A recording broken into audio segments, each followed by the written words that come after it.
ಓಂ ಶಾಂತಿ ಸಾಕಾರವಾಗಲಿ. ಇಂದಿನ ತಾರೀಖಾಗಿದೆ 24/3/26.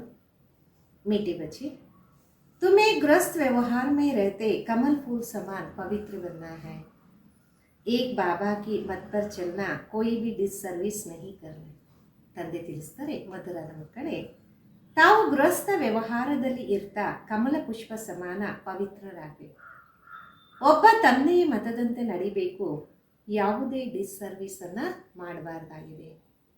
ಪ್ರಶ್ನೆ ಆಗಿದೆ, किन बच्चों को माया जोर से अपना पंजा मारती बड़ी मंजिल पहुंचे. ಯಾವ ಮಕ್ಕಳಿಗೆ ಮಾಯೆ ಬಹಳ ಜೋರಾಗಿ ಪೆಟ್ಟನ್ನು ಹೊಡೆಯುತ್ತೆ, ಬಹಳ ದೊಡ್ಡ ಲಕ್ಷ್ಯ ಯಾವುದಿರ್ಬೋದು? ಉತ್ತರ, जो बच्चे देह अभिमान में रहते उन्हें माया जोर से पंजा मारती फिर नाम रूप में फंस पड़ते. ಯಾವ ಮಕ್ಕಳು ದೇಹದ ಅಭಿಮಾನದಲ್ಲಿ ಇರ್ತಾರೆ ಅವರಿಗೆ ಮಾಯೆ ಬಹಳ ಜೋರಾಗಿ ಒಡೆಯುತ್ತೆ ಮತ್ತೆ ನಾಮರೂಪದಲ್ಲಿ ಸಿಕ್ಕಾಕೊಂತಾರೆ. दे अभिमान आया तप्पड़ लगता इससे पदभ्रष्ट हो जाते. दे अभिमान तोड़ना बड़ी मंजिल है. ದೇಹ ಅಭಿಮಾನದಲ್ಲಿ ಬಂದಾಗ ಕೆನ್ನೆಗೆ ಮಾಯೆ ಒಡೆಯುತ್ತೆ ಮತ್ತೆ ಪದಭ್ರಷ್ಟರಾಗ್ತೀವಿ. ದೇಹ ಅಭಿಮಾನವನ್ನು ಮುರಿಯೋದು ಬಹಳ ದೊಡ್ಡ ಲಕ್ಷ್ಯ ಆಗಿದೆ. बाबा कहते बच्चे देही अभिमानी बनो जैसे बाप ओबीडियंट सर्वेंट कितना निरंकारी, ऐसे निराकारी बनो कोई अहंकार ना हो. ತಂದೆ ತಿಳಿಸ್ತಾರೆ, ಮಕ್ಕಳೇ ದೇಹಿ ಅಭಿಮಾನಿಯಾಗಿ ಆ ರೀತಿ ತಂದೆಗೆ ವಿಧೇಯನಾದ ಸೇವಕರಾಗಿ ಎಷ್ಟು ನಿರಂಕಾರಿಯಾಗಬೇಕು. ತಂದೆ ಎಷ್ಟು ನಿರಂಕಾರಿಯಾಗಿದ್ದರೆ ನೀವು ಅದೇ ರೀತಿ ನಿರಂಕಾರಿಯಾಗಿ, ಯಾವುದೇ ಅಹಂಕಾರ ಬೇಡ. ಹಾಡಾಗಿದೆ, ನಾವು ಹಮ್ಸೆ ಜುದಾ ಹೋಂಗೆ, ನಮ್ಮಿಂದ ಅವರು ಎಂದೂ ಸಹ ದೂರ ಹೋಗೋಕ್ಕೆ ಸಾಧ್ಯ ಇಲ್ಲ. ಓಂ ಶಾಂತಿ. बच्चों ने गीत सुना, बच्चे कहते हम बाबा कहते और बाबा हमारा था जब मूल वतन में थे. तो बच्चों को ज्ञान तो अच्छी रीति मिला है ना. ಮಕ್ಕಳು ಹಾಡನ್ನು ಕೇಳಿದ್ರೆ ಮಕ್ಕಳಂತಾರೆ, ಬಾಬಾವರ ಮಗು ನಾವಾಗಿದ್ವು, ಬಾಬಾ ನಮ್ಮವರಾಗಿದ್ರು. ಯಾವಾಗ ಮೂಲ ವತನದಲ್ಲಿ ಇದ್ವೋ ಆಗ. ಮಕ್ಕಳಿಗಂತೂ ಜ್ಞಾನ ತುಂಬ ಚೆನ್ನಾಗಿ ಸಿಕ್ಕಿದೆ ಅಲ್ಲ. तुम जानते हो हमने चक्कर लगाया अब फिर हम उनके बने, वो आया राज्यों सिखाकर ಸ್ವರ್ಗ का मालिक बना. ನಿಮಗೆ ಗೊತ್ತಿದೆ, ನಾವು ಚಕ್ರವನ್ನು ಸುತ್ತಾ ಬಂದ್ವಿ, ಈಗ ಮತ್ತೆ ಅವರ ಮಗು ಆಗಿದೆ. ಅವರು ಬಂದಿದ್ದಾರೆ ರಾಜಯೋಗವನ್ನು ಕಲಿಸೋದಕ್ಕೆ, ಸ್ವರ್ಗದ ಮಾಲೀಕರಾಗಿ ಮಾಡೋದಕ್ಕೆ. कल्प पहले माफिक फिर आया है, अब बाबा कहते ये बच्चे तो बच्चे होकर यहाँ मधुबन में बैठ नहीं जाए. ಕಲ್ಪದ ಹಿಂದೆ ಅನುಸಾರ ಬಂದಿದ್ದಾರೆ, ಈಗ ತಂದೆ ಅಂತಾರೆ, ಏ ಮಕ್ಕಳೇ, ನೀವು ಮಕ್ಕಳಾಗಿ ಮಧುಬನದಲ್ಲಿ ಕುತ್ಕೋಬೇಡಿ. तुम अपने गृहस्थ व्यवहार में रहते कमल फूल समान पवित्र बनो. कमल का फूल पानी में रहता है परंतु पानी से ऊपर रहता. ತಾವು ಗೃಹಸ್ಥ ವ್ಯವಹಾರದಲ್ಲಿದ್ದು ಕಮಲ ಪುಷ್ಪ ಸಮಾನ ಪವಿತ್ರರಾಗಿ. ಕಮಲದ ಹೂ ನೀರಿನಲ್ಲೇ ಇರುತ್ತೆ, ಆದರೆ ನೀರಿಗಿಂತಲೂ ಮೇಲೆ ಇರುತ್ತೆ. उस पर पानी लगता नहीं, बाबा कहते तुमको रहना है घर में ही है सिर्फ पवित्र बनो. ಅದಕ್ಕೆ ನೀರೂ ಸಹ ಅಂಟೋದಿಲ್ಲ. ತಂದೆ ಅಂತಾರೆ, ನೀವು ಇರಬೇಕಾಗಿರೋದು ಮನೆಯಲ್ಲಿ, ಆದರೆ ಪವಿತ್ರವಾಗಿ. ये तुम्हारा बहुत जन्म के अंत का जन्म है, जो भी मनुष्य मात्र है उन सबको पावन बनाने में आए. ನಿಮ್ಮದು ಅನೇಕ ಜನ್ಮಗಳ ಅಂತಿಮ ಜನ್ಮ. ಯಾರೆಲ್ಲ ಮನುಷ್ಯ ಮಾತ್ರರಿದ್ದಾರೆ ಅವರನ್ನೆಲ್ಲ ಪಾವನ ಮಾಡಕ್ಕೆ ನಾನು ಬಂದಿದ್ದೀನಿ. पतित पावन सर्व का सद्गति दाता एक ही है, उनके सिवाय पावन कोई बना नहीं सकता. ಪತಿತ ಪಾವನ ಸರ್ವರ ಸದ್ಗತಿದಾತ ಒಬ್ಬರೇ, ಅವರನ್ನು ಬಿಟ್ಟು ಮತ್ತಾರೂ ಸಹ ಆಗೋದಕ್ಕೆ ಸಾಧ್ಯನೇ ಇಲ್ಲ. तुम जानते हो आधा कल्प से हम सीढ़ी उतरते आए, 84 जन्म तुमको जरूर पूरे करने हैं और 84 का चक्र पूरा कर जब फिर जड़ जड़ीभूत अवस्था को पाते हैं तब मुझे आना पड़ता. ತಮಗಂತೂ ಅರಿವಿದೆ, ಅರ್ಧ ಕಲ್ಪ ನಾವು ಮೆಟ್ಲಿಳಿತಾ ಬಂದ್ವಿ. 84 ಜನ್ಮ ಪೂರ್ತಿ ಮಾಡಿದ್ವಿ, ಮತ್ತೆ 84 ಚಕ್ರ ಪೂರ್ತಿ ಮಾಡಬೇಕು. ಯಾವಾಗ ಶೀತಲಾವಸ್ಥೆಯಲ್ಲಿ ಬರ್ತೀವಿ ಆಗ ತಂದೆಗೆ ಬರಲೇಬೇಕಾಗತ್ತೆ.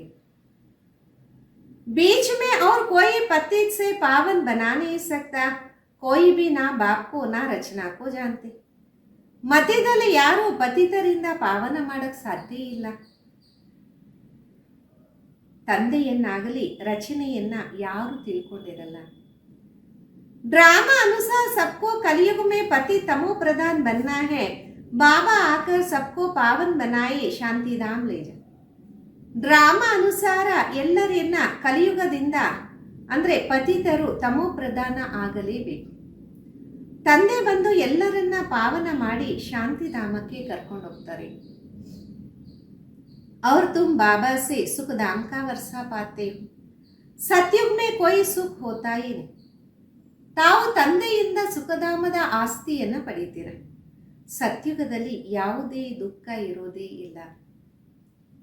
अभी तुम जीते जी बाबा के बने हो, बाबा कहते तुमको गृहस्थ व्यवहार में रहे. ಈಗ ನೀವು ಬದುಕಿದ್ದಂಗೆ ತಂದೆಯ ಮಗು ಆಗ್ಬೇಕು. ತಂದೆ ಅಂತಾರೆ ತಾವು ಗೃಹಸ್ಥ ವ್ಯವಹಾರದಲ್ಲೂ ಇರಬೇಕು. ಬಾಬಾ ಕವಿ ಕೋಯಿ ಕೇ ನಹಿ ಸಕ್ತೆ ತುಮ್ ಘರ್ ಚೋಡೋ ನಹಿ. ತಂದೆ ಎಂದು ಯಾರಿಗೂ ಈ ರೀತಿ ಹೇಳಕ್ ಸಾಧ್ಯ ಇಲ್ಲ, ತಾವು ಮನೆಯನ್ನ ಬಿಡಿ ಇಲ್ಲ. गृहस्थ व्यवहार में रहते सिर्फ अंतिम जन्म पवित्र बनना. बाबा ने कभी कहा है क्या तुम घर बार छोड़ो नहीं. ಗೃಹಸ್ಥ ವ್ಯವಹಾರದಲ್ಲಿದ್ದು ಈ ಅಂತಿಮ ಜನ್ಮ ಪವಿತ್ರ ಆಯ್ತು. ಬಾಬಾ ಎಂದಾದ್ರೂ ಹೇಳಿದಾರ ತಾವು ಮನೆ ಬಿಡಿ ಅಂತ? ಇಲ್ವಲ್ಲ. तुमने ईश्वरीय सेवा अर्थ आपे ही छोड़ा, कई बच्चे हैं घर गृहस्थ में रहते भी ईश्वरीय सेवा करते. ತಾವು ಈಶ್ವರೀಯ ಸೇವೆಗೋಸ್ಕರ ಎಲ್ಲವನ್ನ ಬಿಟ್ಟಿದ್ದೀರಿ. ಕೆಲವು ಮಕ್ಕಳಂತೂ ಗೃಹಸ್ಥ ವ್ಯವಹಾರದಲ್ಲಿ ಇದ್ದು ಈಶ್ವರೀಯ ಸೇವೆಯನ್ನ ಮಾಡ್ತಾರೆ. ಚುಡಾಯ ನಹಿ ಜಾತಾ, ಬಾಬಾ ಕಿಸ್ಕೋ ಬಿ ಚುಡಾತೆ. ಬಿಡ್ಸಕ್ಕಾಗೋದಿಲ್ಲ. ಬಾಬಾ ಎಂದು ಯಾರನ್ನ ಮನೆಯಿಂದ ಬಿಡಿಸಲ್ಲ. ತುಮ್ ತೋ ಆಪೇ ಹಿ ಸರ್ವಿಸ್ ಪರ್ ನಿಕ್ಲೆ ಹೋ, ಬಾಬಾನೇ ಕಿಸ್ಕೋ ಚುಡಾಯೆ. ತಮಗ್ ತಾವೇ ಸೇವೆಯಲ್ಲಿ ಬಂದಿದ್ದೀರ, ಬಾಬಾ ಎಂದೂ ಬಿಡಿಸೋದಿಲ್ಲ. तुम्हारे लौकिक बाप शादी के लिए कहते, तुम नहीं कहते हो क्योंकि तुम जानते हो अब मृत्युलोक का अंत है. ನಿಮ್ಮ ಲೌಕಿಕ ತಂದೆ ಮದುವೆಗೋಸ್ಕರ ಅಂತೀರ, ನೀವಂತೀರ ಇಲ್ಲ ಅಂತ. ಯಾಕೆಂದರೆ ನಿಮಗೆ ಗೊತ್ತಿದೆ ಈಗ ಇದು ಮೃತ್ಯು ಲೋಕದ ಅಂತಿಮ ಸಮಯ ಆಗಿದೆ. शादी बर्बादी ही होंगी, फिर हम पावन कैसे बनेंगे. हम क्यों ना भारत को स्वर्ग बनाने की सेवा में लग जाए. ಮದುವೆ ಮಾಡ್ಕೊಳ್ಳೋದು ಇನ್ನೂ ಸಹ ದುರ್ಗತಿಯನ್ನು ಪಡೆಯುವಂಥದ್ದು. ನಾವು ಪಾವನೆ ಹೆಂಗಾಗೋದು? ಯಾಕೆ ನಾವು ಭಾರತವನ್ನು ಸ್ವರ್ಗವಾಗಿ ಮಾಡುವ ಸೇವೆಯಲ್ಲಿ ತೊಡಗಬಾರದು? ಬಚ್ಚೆ ಚಹತೆ ರಾಮ್ ರಾಜ್ ಹೋ, ಪುಕಾರ್ತೆ ಹೇ ಏ ಪತಿತ್ ಪಾವನ್ ಸೀತಾರಾಮ್. ಮಕ್ಕಳು ಇಷ್ಟಪಡ್ತಾರೆ ರಾಮರಾಜ್ಯ ಇರಲಿ ಅಂತ ಕರೀತಾರಲ್ಲ, ಏ ಪತಿತ ಪಾವನ ಸೀತಾರಾಮ. ये राम आकर भारत को स्वर्ग बनाओ कहते भी है, परंतु समझते कुछ भी नहीं. ये ರಾಮ ಬಂದು ಭಾರತವನ್ನ ಸ್ವರ್ಗ ಮಾಡಿ ಅಂತಾರೆ, ಆದರೆ ಯಾರು ಅರ್ಥ ಮಾಡ್ಕೊಳಲ್ಲ. सन्यासी लोग कहते इस समय का सुख कांग विस्ता समान है, बरोबर है भी ऐसे ना. ಸನ್ಯಾಸಿಗಳಂತಾರೆ ಈ ಸಮಯದ ಸುಖ ಕಾಂಗವಿಷ್ಟ ಸಮಾನ ಅಂತ. ಇರೋದು ಅದೇ ರೀತಿ ಅಲ್ವಾ. यहाँ सुख तो है नहीं कहते, परंतु किसके बुद्धि में है नहीं. ಇಲ್ಲಂತೂ ಸುಖ ಇಲ್ಲವೇ ಇಲ್ಲ ಅಂತಾರೆ, ಆದರೆ ಯಾರ ಬುದ್ಧಿಯಲ್ಲೂ ಇಲ್ಲ. बाप कोई दुख के लिए सृष्टि थोड़े ही रचते. बाबा कहते हैं क्या तुम भूल गए हो, स्वर्ग में दुख का नाम निशान नहीं रहता, वह कंस आदि कहाँ से आए. ತಂದೆ ದುಃಖಕ್ಕೋಸ್ಕರ ಎಂದಾದರೂ ಸೃಷ್ಟಿಯನ್ನ ರಚನೆ ಮಾಡ್ತಾರ? ತಂದೆ ಅಂತಾರೆ ತಾವು ಮರ್ತೋಗಿದ್ದೀರಾ, ಸ್ವರ್ಗದಲ್ಲಿ ದುಃಖದ ಹೆಸರು ಚಿಹ್ನೆ ಇರೋದೇ ಇಲ್ಲ. ಅಲ್ಲಿ ಕಾಂಗವಿಷ್ಟ ಸಮಾನ ಸುಖ ಅಂತಲೂ ಹೇಳಲ್ಲ. ಅಲ್ಲಿ ಕಂಸ ಎಲ್ಲಿಂದ ಬರಕ್ ಸಾಧ್ಯ? ಆ ಬೇಹದ್ ಕಾ ಬಾತ್ ಜೋ ಸುನಾತೆ हैं उसकी मत पर चलना अपनी मनमत पर चलने से बर्बादी कर देता. ಈಗ ಅನಂತವಾದ ತಂದೆ ಏನು ತಿಳಿಸಿದರೆ ಅವರ ಮತದಂತೆ ನಡಿ. ನಿಮ್ಮ ಮನ್ಮತದಂತೆ ನಡೆದಾಗ ದುರ್ಗತಿಯನ್ನ ಪಡಿತೀರಾ. ಆಶ್ಚರ್ಯವಂತ ಸುನಂತಿ ಕತಂತಿ ಬಾಗಂತಿ ಯೇ ಟ್ರೇಟರ್ ಬನಂತಿ ಕಿತನಿ ಜಾಕರ್ ಡಿಸ್ ಸರ್ವಿಸ್ ಕರ್ತಿ. ಆಶ್ಚರ್ಯವಾಗಿ ಕೇಳೋದು, ತಿಳಿಸೋದು, ಓಡೋಗೋದು, ಟ್ರೇಟರ್ ಆಗೋದು, ಎಷ್ಟೊಂದು ಜನ ಹೋಗಿ ಡಿಸ್ ಸರ್ವಿಸನ್ನು ಮಾಡ್ತಾರೆ. उनका फिर क्या होगा, ईरे जैसा जीवन बनाने के बदले कौड़ी मिसाल बना देते. ಅವ್ರದ್ದು ಮತ್ತೆ ಏನಾಗುತ್ತೆ, ವಜ್ರ ಸಮಾನವಾಗಿ ಜೀವನ ಮಾಡಿಕೊಳ್ಳುವ ಬದಲು ಗವ್ಯ ಸಮಾನ ಮಾಡಿಬಿಡ್ತಾರೆ. पिछाड़ी में तुमको सब अपना साक्षात्कार होगा, ऐसे चलन के कारण ये पद पाए. ಅಂತ್ಯದಲ್ಲಿ ನಿಮಗೆ ಎಲ್ಲ ಸಾಕ್ಷಾತ್ಕಾರ ಆಗತ್ತೆ. ನಮ್ಮ ನಡತೆಯ ಕಾರಣ ನಾವು ಈ ರೀತಿ ಪದವಿಯನ್ನ ಪಡೆದ್ವಿ. यहाँ तो तुमको कोई भी पाप नहीं करना क्योंकि तुम पुण्य आत्मा बनते हो. ಇಲ್ಲಿ ತಾವು ಯಾವುದೇ ಪಾಪವನ್ನು ಮಾಡಬಾರದು, ಯಾಕೆಂದರೆ ತಾವು ಪುಣ್ಯಾತ್ಮರಾಗ್ತೀರಾ. पाप का फिर 100 गुना दंड हो जाएगा, बल स्वर्ग में तो आएंगे परंतु बिल्कुल कम पद. ಪಾಪ ಮಾಡಿದ್ರೆ 100ರಷ್ಟು ಶಿಕ್ಷೆ ಸಿಗತ್ತೆ, ಬಲೆ ಸ್ವರ್ಗದಲ್ಲಿ ಬರ್ತೀರಾ, ಆದರೆ ಬಿಲ್ಕುಲ್ ಕಡಿಮೆ ಪದವಿ ಸಿಗುತ್ತೆ. यहाँ तुम राजयोग सीखने आए हो फिर प्रजा बन जाते, मर्तबा में तो बहुत फर्क हो जाता. ಇಲ್ಲಿ ತಾವು ರಾಜಯೋಗವನ್ನು ಕಲಿಯಕ್ಕೆ ಬಂದಿದ್ದೀರಾ, ಮತ್ತೆ ಪ್ರಜೆಗಳಾಗ್ಬಿಡ್ತೀರಾ, ಪದವಿಯಲ್ಲಿ ಬಹಳಷ್ಟು ಅಂತರ ಆಗ್ಬಿಡುತ್ತೆ. ये भी समझाया यज्ञ में कुछ देते हैं फिर वापस ले जाते तो चंडाल का जन्म मिलता. कई बच्चे फिर चलन भी ऐसे चलते जो पद कम हो जाए. ಇದನ್ನು ತಿಳಿಸಲಾಗಿದೆ, ಯಜ್ಞದಲ್ಲಿ ಏನಾದರೂ ಕೊಟ್ಟು ವಾಪಸ್ ತಗೊಂಡೋದ್ರೆ ಚಂಡಾಲನ ಜನ್ಮವನ್ನು ಪಡೀತಾರೆ. ಕೆಲವು ಮಕ್ಕಳ ನಡತೆ ಯಾವ ರೀತಿ ನಡೀತಾರಂದ್ರೆ ಬಿಲ್ಕುಲ್ ಕಡಿಮೆ ಪದವಿ ಆಗ್ಬಿಡತ್ತೆ. ಬಾಬಾ ಸಮझाते, ऐसे कर्म नहीं करो जो राजा रानी के बदले प्रजा में पद मिले. ತಂದೆ ತಿಳಿಸ್ಕೊಡ್ತಾರೆ, ಆ ರೀತಿ ಕರ್ಮವನ್ನ ಮಾಡಬೇಡಿ, ರಾಜ ರಾಣಿ ಆಗುವ ಬದಲು ಪ್ರಜೆಗಳಲ್ಲಿ ಕಡಿಮೆ ಪದವಿ ಸಿಗುವ ರೀತಿ. ಯಜ್ಞ में स्वाहा होकर बागंती होते तो क्या जाकर बनेंगे. ಯಜ್ಞದಲ್ಲಿ ಸ್ವಾಹ ಆಗಿ ಮತ್ತೆ ಓಡೋದ್ರೆ ಏನು ಪದವಿ ಸಿಗತ್ತೆ. ये भी बाबा समझाते, बच्चे कोई भी विक्रम नहीं करो नहीं तो 100 गुना सजाएं मिलेंगी, फिर नए क्यों नुकसान करना चाहिए. ಇದನ್ನು ತಂದೆ ತಿಳಿಸ್ಕೊಡ್ತಾರೆ, ಮಕ್ಕಳೇ ಯಾವುದೇ ವಿಕರ್ಮವನ್ನು ಮಾಡಬೇಡಿ, ಇಲ್ಲ ಅಂದರೆ 100ರಷ್ಟು ಶಿಕ್ಷೆ ಸಿಗತ್ತೆ. ಯಾಕೆ ನಾವು ಲಾಸ್ ಮಾಡ್ಕೋಬೇಕಲ್ಲ. यहाँ रहने वाले से भी जो घर गृहस्थ में रहते सर्विस में रहते वो बहुत ऊंच पद पाते. ಇಲ್ಲಿ ಇರೋರಿಗಿಂತಲೂ ಮನೆಯಲ್ಲಿರೋರಿಗಿಂತಲೂ ಅಂದರೆ ಬಾಬನ ಮನೆಯಲ್ಲಿ ಇರೋರಿಗಿಂತಲೂ ಗೃಹಸ್ಥದಲ್ಲಿ ಇರೋರು ಸೇವೆ ಮಾಡುವವರು ಬಹಳ ಉನ್ನತವಾದ ಪದವಿಯನ್ನು ಪಡೀತಾರೆ. ऐसे बहुत गरीब है 8 आना रुपया बेच देते और जो बल यहाँ 1000 में देवे तो भी गरीब का ऊंच पद हो जाता क्योंकि वह कोई पाप कर्म नहीं करता. ಆ ರೀತಿ ಬಹಳಷ್ಟು ಜನ ಬಡವರಿದ್ದಾರೆ, 8 ಆನೆ 1 ರೂಪಾಯಿ ಕಳಿಸ್ಬಿಡ್ತಾರೆ. ಬಲೆ ಇಲ್ಲಿ 1000 ಕೊಡೋರು ಇರ್ಬೋದು, ಬಡವರು ಉನ್ನತವಾದ ಪದವಿ ಪಡೀತಾರೆ, ಯಾಕೆಂದರೆ ಅವರು ಪಾಪ ಕರ್ಮವನ್ನ ಮಾಡೋದಿಲ್ಲ. पाप करने से 100 गुना बन जाएगा, तुमको पुण्य आत्मा बन सबको सुख देना. ಪಾಪ ಮಾಡೋದ್ರಿಂದ 100ರಷ್ಟು ಆಗ್ಬಿಡುತ್ತೆ, ತಾವು ಪುಣ್ಯ ಆತ್ಮರಾಗಿ ಎಲ್ಲರಿಗೂ ಸುಖವನ್ನ ನೀಡಬೇಕಾಗಿದೆ. दुख दिया फिर ट्रिब्यूनल बैठती साक्षात्कार होता कि तुमने ये किया अब कावो सजा.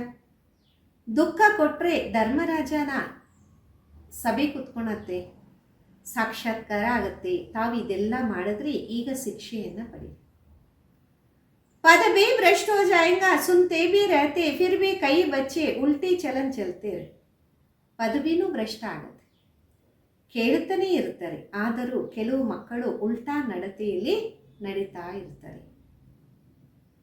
बाप कहते हमेशा शीर खंड होकर रहो, अगर लून पानी होकर रहते तो बहुत डिसर्विस करते. ತಂದೆ ಸದಾ ಅಂತಾರೆ ಶೀರಖಂಡವಾಗಿರಿ, ಉಪ್ಪು ನೀರಾಗಿದ್ದರೆ ಬಹಳಷ್ಟು ಡಿಸ್ ಸರ್ವಿಸ್ ಮಾಡ್ತೀರ. कोई के नाम रूप में फंस पड़ते तो ये भी पाप हो जाता. माया जैसे चुभा है, फूक भी देती, काट भी रहती, खून भी निकल जाता, पता भी नहीं पड़ता. ನಾಮ ರೂಪದಲ್ಲಿ ಸಿಕ್ಕಾಕೊಂಡ್ರೆ ಬಹಳಷ್ಟು ಪಾಪ ಆಗ್ಬಿಡತ್ತೆ. ಮಾಯೆ ಒಂದು ಇಲಿ ಇದ್ದಂಗೆ, ಅಷ್ಟು ಊದತ್ತೆ, ಕಟ್ ಮಾಡತ್ತೆ, ರಕ್ತನೂ ಬಂದ್ಬಿಡತ್ತೆ, ಆದರೆ ಗೊತ್ತೇ ಆಗಲ್ಲ. माया में ब्लड निकाल देती है, ऐसे कर्म करना करवा देती जो पता भी नहीं पड़ता. ಮಾಯಾ ರಕ್ತವನ್ನು ತೆಗೆದು ಬಿಡುತ್ತೆ, ಆ ರೀತಿ ಕರ್ಮವನ್ನ ಮಾಡಿಸ್ಬಿಡತ್ತೆ, ಗೊತ್ತೇ ಆಗೋದಿಲ್ಲ. 5 विकार एकदम सिर मोड़ देते, बाबा सावधानी तो देते रहते. 5 ವಿಕಾರಗಳು ಮುಖವನ್ನೇ ತಿರುಗಿಸ್ಬಿಡತ್ತೆ, ತಂದೆ ಎಚ್ಚರಿಕೆಯನ್ನು ನೀಡುತ್ತಿರ್ತಾರೆ. ऐसा ना हो जो फिर ट्रिब्यूनल के सामने खड़े कि हम सावधान तोड़े ही किया, तुम जानते हो ईश्वर पढ़ाते. ಆ ರೀತಿ ಅಲ್ಲ, ಧರ್ಮರಾಜನ ಮುಂದೆ ಕುತ್ಕೊಂಡು ನಮಗೆ ನೀವು ಎಚ್ಚರಿಸಿಲ್ಲ ಅಂತ ಹೇಳೋ ರೀತಿ ಬರಬಾರ್ದು. ನಿಮಗೆ ಗೊತ್ತು, ಈಶ್ವರನೇ ಓದಿಸ್ತಾ ಇದ್ದಾರೆ. ಖುದ್ ಕಿತನಾ ನಿರಂಕಾರಿ ಹೇ कहते हम obedient servant है. ಸ್ವಯಂ ಎಷ್ಟು ನಿರಾಕಾರಿಯಾಗಿದೆ, ಹೇಳುತ್ತಾರೆ ನಾನು ವಿಧೇಯನಾದ ಸೇವಕನಾಗಿದ್ದೀನಿ. कोई बच्चों में कितना अहंकार रहता, बाबा का बनकर फिर ऐसे ऐसे कर्म करते जो बात मत पूछो. ಕೆಲವು ಮಕ್ಕಳಲ್ಲಿ ಎಷ್ಟೊಂದು ಅಹಂಕಾರ ಇರುತ್ತೆ, ತಂದೆಯ ಮಗುವಾಗಿ ಎಂಥ ಕರ್ಮವನ್ನ ಮಾಡ್ತಾರಂದ್ರೆ ಇನ್ನ ಕೇಳಲೇಬೇಡಿ. इससे तो जो बाहर गृहस्थ व्यवहार में रहते वो बहुत ऊंच पद में चले जाए. ಇದಕ್ಕಿಂತಲೂ ಯಾರು ಹೊರಗಡೆ ಗೃಹಸ್ಥ ವ್ಯವಹಾರದಲ್ಲಿ ಇರ್ತಾರೆ ಅವರು ಬಹಳ ಉನ್ನತವಾದ ಪದವಿಯಲ್ಲಿ ಹೊರಟೋಗ್ತಾರೆ. दे अभिमान आते ही माया जोर से पंजा मार देती. दे अभिमान तोड़ना बड़ा मंजिल है. ದೇಹದ ಅಭಿಮಾನದಲ್ಲಿ ಬಂದಾಗ ಮಾಯೆ ಜೋರಾಗಿ ಒದಿಯತ್ತೆ. ದೇಹದ ಅಭಿಮಾನವನ್ನ ಮುರಿಯೋದೇ ದೊಡ್ಡ ಲಕ್ಷ್ಯ.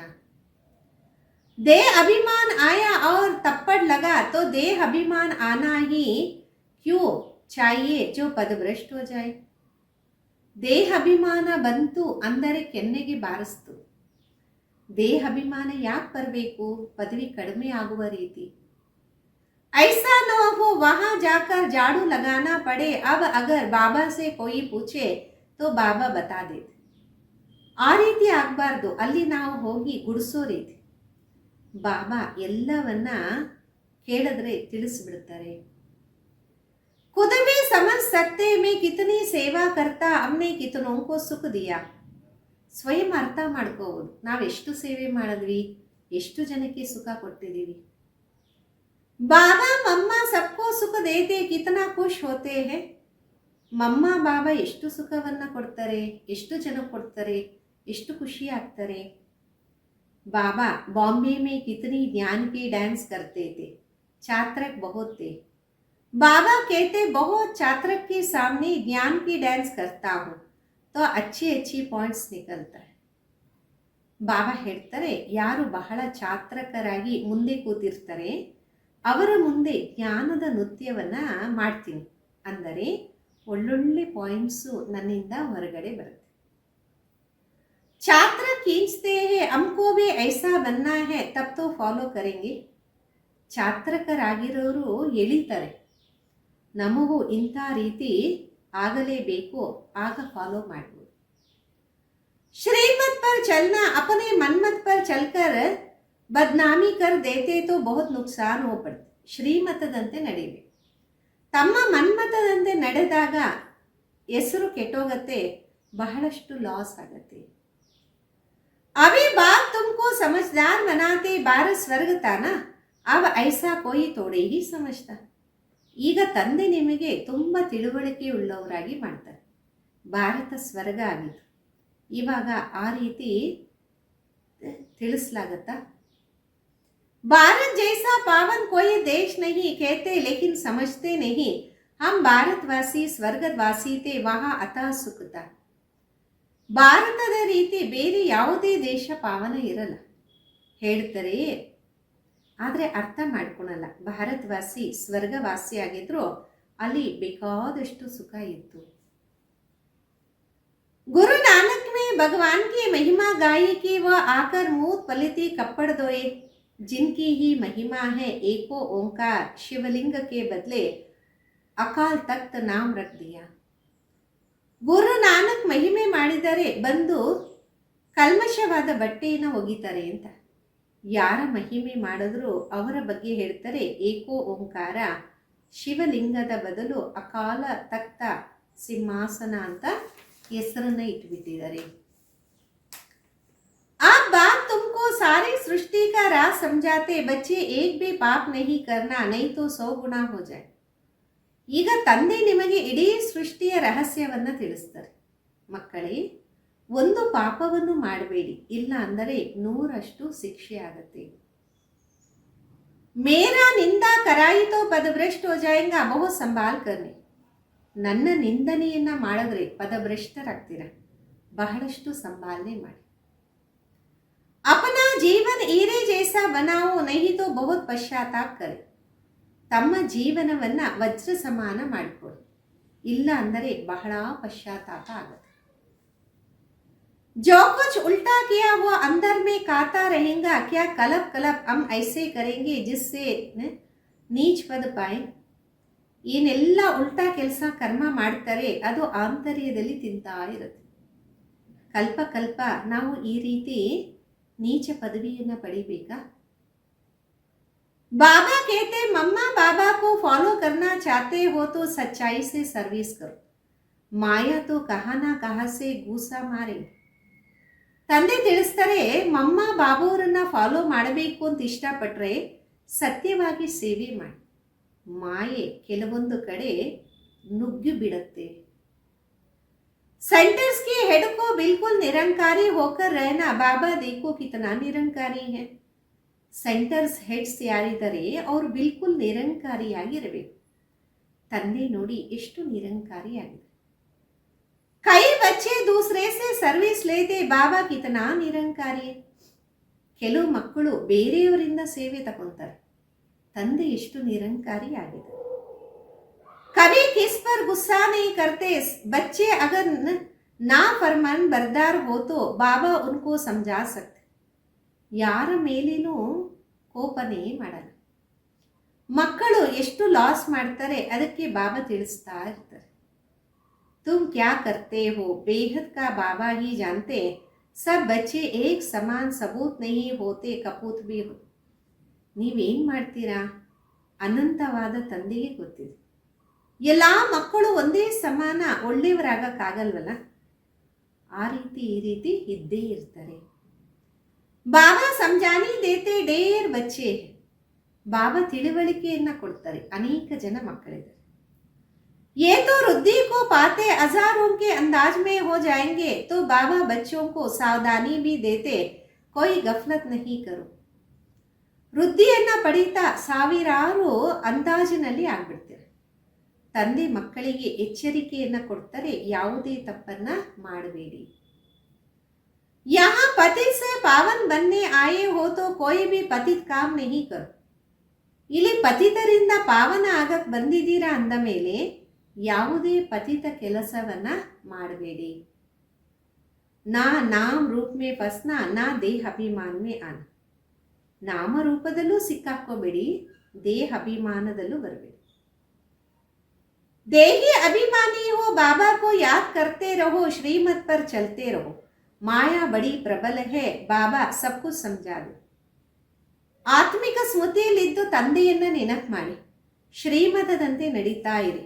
ಮಾಯೆ ಬಹಳ ಪ್ರಬಲ ಆಗಿದೆ, ಬಾಬಾ ಎಲ್ಲವನ್ನ ತಿಳಿಸ್ಕೊಡ್ತಾರೆ. ಅಚ್ಚಾ, मीठे मीठे सिखिलते बच्चों प्रति माता पिता बाप दादा का याद प्यार और गुड मॉर्निंग.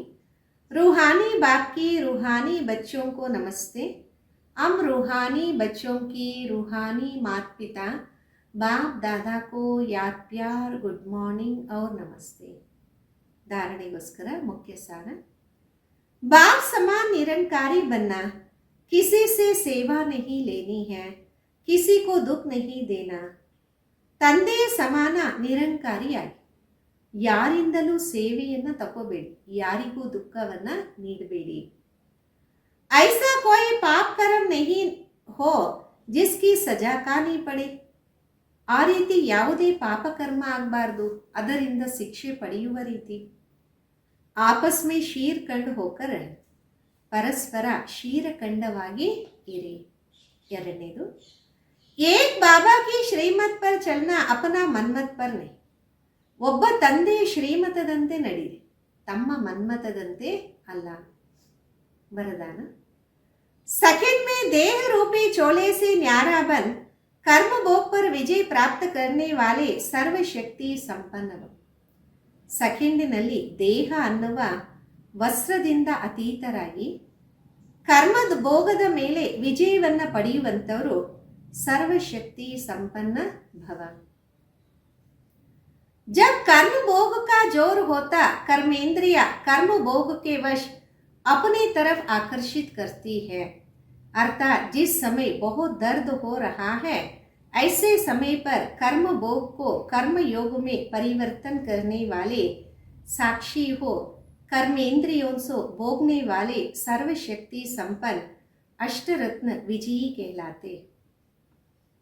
ಯಾವಾಗ ಕರ್ಮ ಭೋಗದ ಜೋರಿರುತ್ತೆ, ಕರ್ಮೇಂದ್ರಿಯಗಳಿಂದ ಕರ್ಮ ಭೋಗಕ್ಕೆ ವಶರಾಗುವ ಬದಲು ಅದು ಆಕರ್ಷಣೆ ಮಾಡತ್ತೆ. ಅಂದರೆ ಬಹಳ ಸಮಯ ನೋವಿರುತ್ತೆ, ಅಂಥ ಸಮಯದಲ್ಲೂ ಕರ್ಮ ಭೋಗವನ್ನ ಕರ್ಮಯೋಗದಲ್ಲಿ ಪರಿವರ್ತನೆ ಮಾಡಿ ಸಾಕ್ಷಿಯಾಗಿ ಕರ್ಮೇಂದ್ರಿಯಗಳ ಭೋಗದಿಂದ ಅತೀತರಾಗಿ, ಆಗ ಸರ್ವಶಕ್ತಿ ಸಂಪನ್ನರು अष्टरत्न विजयी ಆಗ್ತೀರಾ. इसके लिए बहुत समय का देह रूपी चोले से न्यारा बनने का अभ्यास. ಇದೆಲ್ಲದರಕ್ಕೋಸ್ಕರ ಬಹಳ ಸಮಯದಿಂದ ದೇಹ ಅನ್ನುವ ವಸ್ತ್ರದಿಂದ ಅತೀತರಾಗುವ ಅಭ್ಯಾಸ ಇರಲಿ. ये वस्त्र दुनिया की माया के आकर्षण में टाइट अर्थात खींचा हुआ ना हो तब सहज उतरे. ಈ ಒಂದು ವಸ್ತ್ರ ಪ್ರಪಂಚ ಮಾಯೆಯ ಆಕರ್ಷಣೆಯಲ್ಲಿ ಟೈಟ್ ಅಂದರೆ ಸೆಳೆಯೋದು ಬೇಡ, ಆಗ ಸಹಜವಾಗಿ ಇದನ್ನ ಬಿಡಬಹುದಾಗಿದೆ. ಸ್ಲೋಗನ್ ಆಗಿದೆ, ಸರ್ವ ಕಾ ಮಾನ್ ಪ್ರಾಪ್ತ ಕರ್ನೆ ಕೆ ಲಿಯೆ ನಿರ್ಮಾಣ ಚಿತ್ತ ಬನೋ ನಿರ್ಮಾಣತಾ ಮಹಾಂತಾ ಕಿ ನಿಶಾನ. ಸರ್ವರಿಂದ ಮಾನವನ್ನ ಪ್ರಾಪ್ತಿ ಮಾಡ್ಕೊಳಕ್ಕೋಸ್ಕರ ನಿರ್ಮಾಣ ಚಿತ್ತರಾಗಿ, ನಿರ್ಮಾಣತೆ ಮಹಾನತೆಯ ಚಿಹ್ನೆಯಾಗಿದೆ. ಮಾತೇಶ್ವರಿಜಿಯವರ ಅನ್ಮೋಲ್ ಮಹಾವಾಕ್ಯ. ಹೆಡಿಂಗ್ ಆಗಿದೆ, ಈಶ್ವರ ಸರ್ವವ್ಯಾಪಿ ನಹಿ ಉಸ್ಕರ ಪ್ರಮಾಣ ಕ್ಯಾ ಹೈ. ಈಶ್ವರ ಸರ್ವವ್ಯಾಪಿ ಅಲ್ಲ, ಅದರ ಒಂದು ಪ್ರಮಾಣ ಏನು? ಶಿರೋಮಣಿ ಗೀತಾ ಮೇ ಜೋ ಭಗವಾನ್ ವಾಚ್ ಹೈ, ಬಚ್ಚೆ ಜೀತೆ ಜಿ जीत है मैं वहां मैं हूं, ये भी परमात्मा के महावाक्य है. ಶಿರೋಮಣಿ ಗೀತೆಯಲ್ಲಿ ಭಗವಂತನ ಮಹಾವಾಕ್ಯ, ಮಕ್ಕಳೇ ಎಲ್ಲಿ ಗೆಲುವಿದೆ ಅಲ್ಲಿ ನಾನಿದ್ದೀನಿ, ಇದು ಪರಮಾತ್ಮನ ಮಹಾವಾಕ್ಯ. पहाड़ों में जो हिमालय पहाड़ है उसमें मैं हूं और सांपों में काली नाग मैं हूं, इसलिए पर्वत में ऊंच पर्वत कैलाश पर्वत दिखाते. ಬೆಟ್ಟಗಳಲ್ಲಿ ಹಿಮಾಲಯ ಬೆಟ್ಟ, ಅದರಲ್ಲಿ ನಾನಿದ್ದೀನಿ. ಮತ್ತೆ ಹಾವುಗಳಲ್ಲಿ ಕಾಲಿ ನಾಗ ನಾನಾಗಿದ್ದೀನಿ. ಅಂದರೆ ಉನ್ನತವಾದ ಬೆಟ್ಟದಲ್ಲಿ ಕೈಲಾಶವನ್ನ ತೋರಿಸಿದರೆ. सांपों में काली नाग, तो इससे सिद्ध है परमात्मा अगर सर्व सांपों में केवल काले नाग में है तो सर्व सांपों में उसका ವಾಸ್ ನಹಿ ಹುವಾ. ಎಲ್ಲ ಹಾವುಗಳಲ್ಲಿ ಕಾಡಿ ನಾಗನಲ್ಲೇ ಪರಮಾತ್ಮ ಇರೋದಾದರೆ ಇದರಿಂದ ಸ್ಪಷ್ಟ ಆಗತ್ತೆ ಪರಮಾತ್ಮ ಎಲ್ಲ ಹಾವುಗಳಲ್ಲಿ ಇಲ್ಲ. अगर परमात्मा ऊंचते ऊंच है पहाड़ में है गोया नीचे पहाड़ में नहीं, फिर कहते हैं जहां जीत है वहां मेरा जन्म, गोया हार में नहीं. ಪರಮಾತ್ಮ ಶ್ರೇಷ್ಠಕ್ಕಿಂತ ಶ್ರೇಷ್ಠ ಬೆಟ್ಟದಲ್ಲಿ ಇದ್ದಾನೆ, ಅಂದರೆ ಕೆಳಗಡೆ ಬೆಟ್ಟಗಳಲ್ಲಿ ಇಲ್ಲ. ಅಂದರೆ ಎಲ್ಲಿ ಗೆಲುವಿದೆ ಅಲ್ಲಿ ನನ್ನ ಜನ್ಮ, ಅಂದರೆ ಸೋಲಿನಲ್ಲಿ ಇಲ್ಲ. आप ये बातें सिद्ध करते परमात्मा सर्वव्यापी नहीं, एक तरफ ऐसे भी कहते और दूसरे तरफ ऐसे भी कहते परमात्ಮ ಅನೇಕ ರೂಪ में आते. ಈ ಎಲ್ಲ ಮಾತುಗಳಿಂದ ಸ್ಪಷ್ಟ ಆಗತ್ತೆ ಪರಮಾತ್ಮ ಸರ್ವವ್ಯಾಪಿಯಲ್ಲ, ಒಂದು ಕಡೆ ಇದ್ದಾರೆ. ಇನ್ನೊಂದು ಕಡೆ ಈ ರೀತಿನೇ ಹೇಳ್ತಾರೆ ಪರಮಾತ್ಮ ಅನೇಕ ರೂಪಗಳಲ್ಲಿ ಬರ್ತಾರೆ. ಜೈಸೆ ಪರಮಾತ್ಮ ಕೋ 24 अवतार में दिखाया कहते हैं कच मच आदि सब रूप परमात्मा. ಯಾವ ರೀತಿ ಪರಮಾತ್ಮನನ್ನ 24 ಅವತಾರಗಳಲ್ಲಿ ತೋರಿಸಿದರು. ಅಂತಾರೆ ಮೀನು, ಮೊಸಳೆ ಎಲ್ಲದರಲ್ಲೂ ಅವರ ಒಂದು ರೂಪ ಪರಮಾತ್ಮಂದು ಆಗಿದೆ.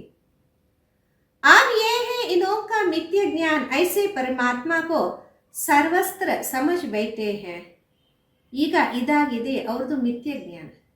ಈ ರೀತಿ ಪರಮಾತ್ಮ ಎಲ್ಲದರಲ್ಲೂ ಇದ್ದಾರೆ ಅಂತ ತಿಳ್ಕೊಂಡು ಕೂತಿದ್ದಾರೆ. जबकि इस समय कलयुग में सर्वत्र माया ही व्यापक है, तो फिर परमात्मा व्यापक कैसे ठहरा?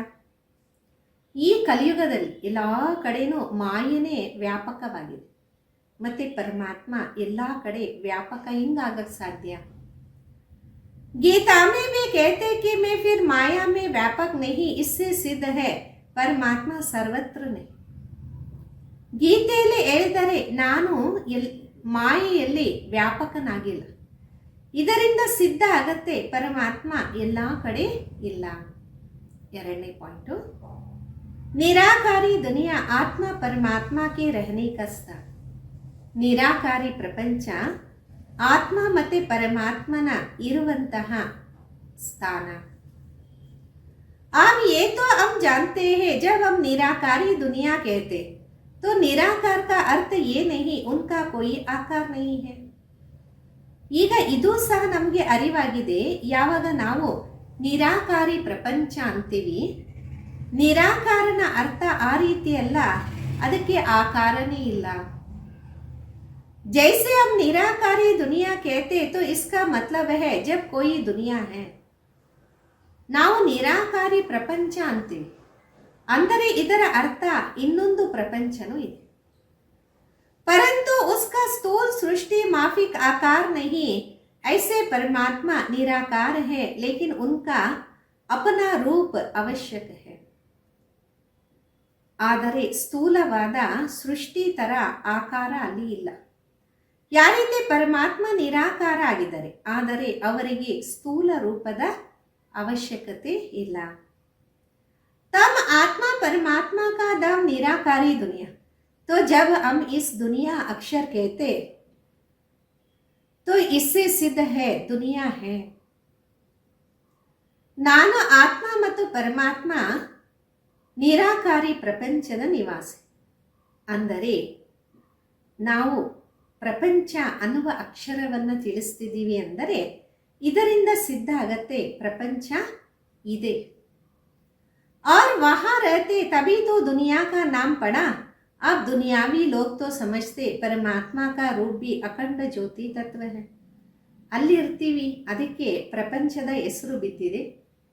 ಈಗ ಪ್ರಪಂಚದ ಜನ ಅನ್ಕೊಂತಾರೆ ಪರಮಾತ್ಮನ ರೂಪ ಅಖಂಡ ಜ್ಯೋತಿ ತತ್ವ ಆಗಿದೆ. वो अब परमात्मा के रहने का ठिकाना है जिसको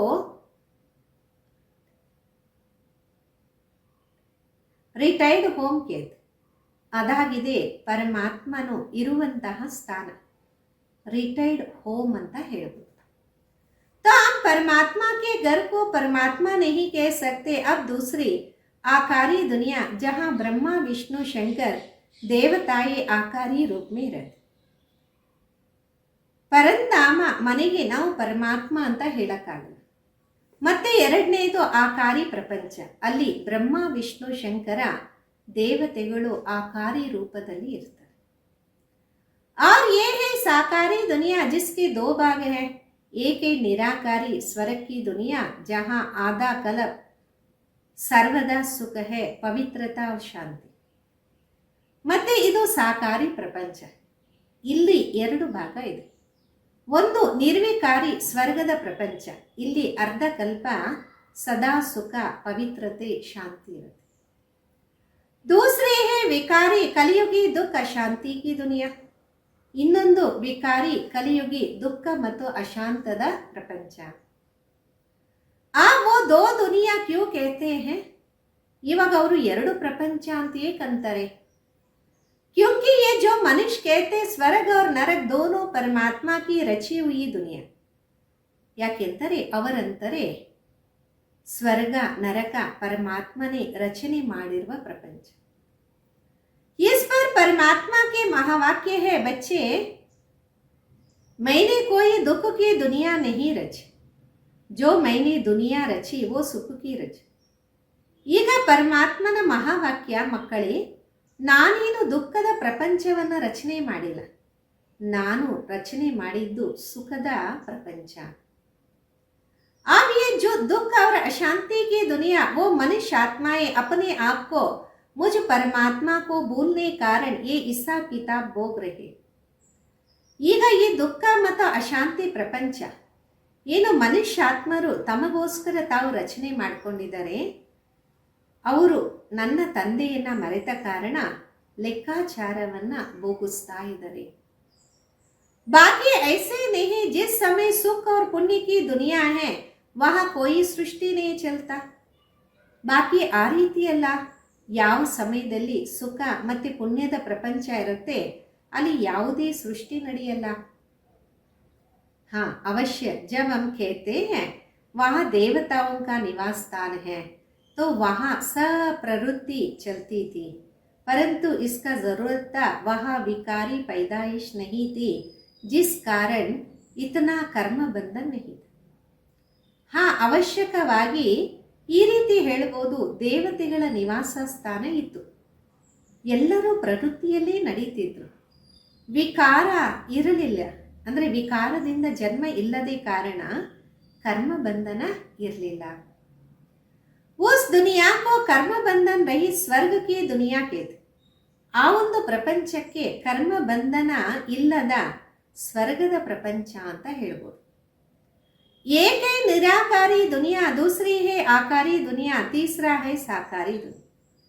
ಒಂದಾಗಿದೆ ನಿರಾಕಾರಿ ಪ್ರಪಂಚ, ಎರಡನೇದಾಗಿದೆ ಆಕಾರಿ ಪ್ರಪಂಚ, ಮೂರನೇದಾಗಿದೆ ಸಾಕಾರಿ ಪ್ರಪಂಚ. ಅವ್ಯಕ್ತ ಇಶಾರೆ. निश्चय के फाउंडेशन को मजबूत कर सदा निर्भय निश्चिंतर. ನಿಶ್ಚಯದ ಫೌಂಡೇಶನ್ ಅನ್ನು ಗಟ್ಟಿ ಮಾಡಿ ಸದಾ ನಿರ್ಭಯ ಮತ್ತು ನಿಶ್ಚಿಂತರಾಗಿರಿ. साकार में अगर कोई निमित्त श्रेष्ठ आत्मा साथ में होती तो उनसे कोई भी बात वेरीफाई कराए फिर करेंगे तो निश्चय बुद्धि होकर करेंगे.